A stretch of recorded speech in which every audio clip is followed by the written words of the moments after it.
Mama Put Restaurant, Agirls Chronicles, Episode 25. A girl stood in the moonlit clearing behind the widow's abandoned hut, her chest still pounding from the realization of the covenant. I will do it, she whispered, voice trembling, but with a hard edge now. So long as they accept anyone, young or old, she said to herself, her mind immediately fixating on Soji. The spirits seemed to nod. Their eyes glowed faintly in approval. Wait, she begged, her hands pressed together. Please, give me time to rest, to think, to plan. I cannot act immediately. Let me prepare myself. The widow spirit tilted her head, then spoke in a voice that carried both menace and reassurance. You shall have your time. You do not need to kill anyone yourself.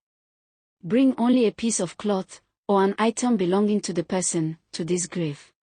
Speak their name, and the rest shall be done. Each time you perform this, the god will refill the pot. The richer you wish to be, the more you shall have. A girl's heart raced. She thought of the gold, the comfort, the freedom from her past suffering. A small, almost childish smile crept onto her face. So long as I don't get poor anymore, so long as I don't have to suffer, she muttered. She made up her mind. I will do it. With that, she took more gold from the pot, securing it tightly, and returned to the city, her heart pounding with equal parts excitement and fear. Back in the city. The next morning, the doctor was seated in the living room, feeding the baby milk, when a knock at the door startled him. He opened it, and there she was. A girl. Standing there, calm, smiling faintly. So, where have you been? He demanded, fear and relief battling on his face. I was worried. I even thought something bad had happened. I waited 48 hours as the law requires to declare you missing. A girl's faint smile did not falter. I'm fine, she said softly, offering no explanation. Without another word, she scooped up her baby and hugged her tight, pressing the child to her chest. The man who had once tried to control her watched silently. He knew, deep down, that something strange had happened to her, though he could not yet understand it. The next day, a girl approached the doctor, her expression calm but determined. Doctor, do you remember when I first came to you and asked for surgery? She asked. Of course I do. How could I forget? The doctor replied. She looked him in the eye, voice steady. Do you remember what you told me about my looks? About how far that gold could go in changing my life? The doctor nodded. Yes. I said with this much raw gold, you could even change yourself, completely. A girl's smile was small, mysterious. Well, I want to change myself. No matter what it will cost me. The doctor laughed, thinking she was joking. Wait, hold on. What do you mean, you want to change yourself? You mean, plastic surgery? A new identity?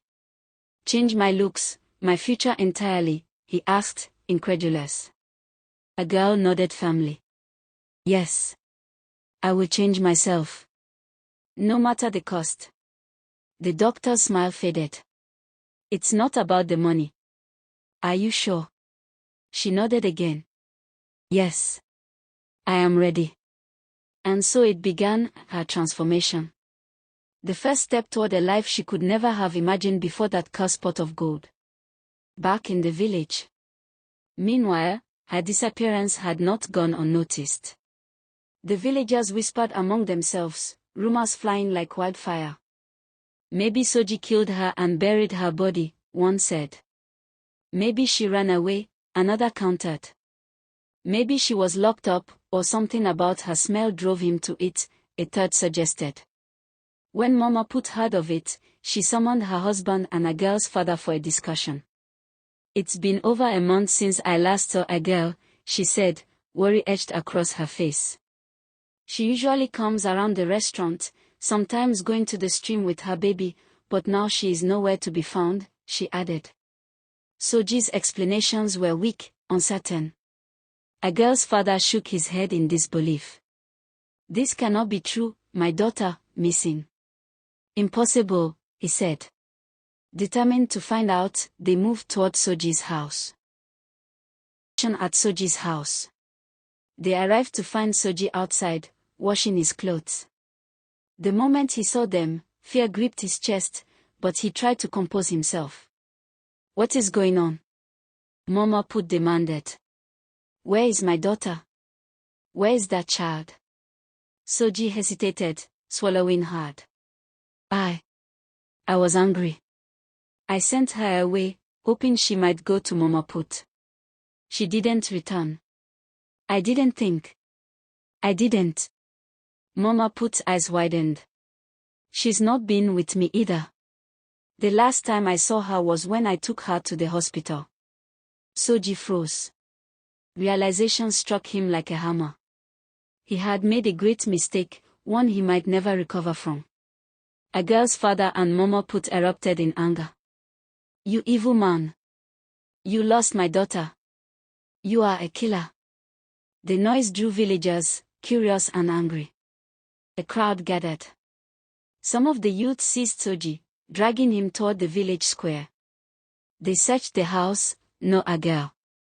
They began beating Soji mercilessly. He bled, one leg was broken. All the while, the accusations rang out.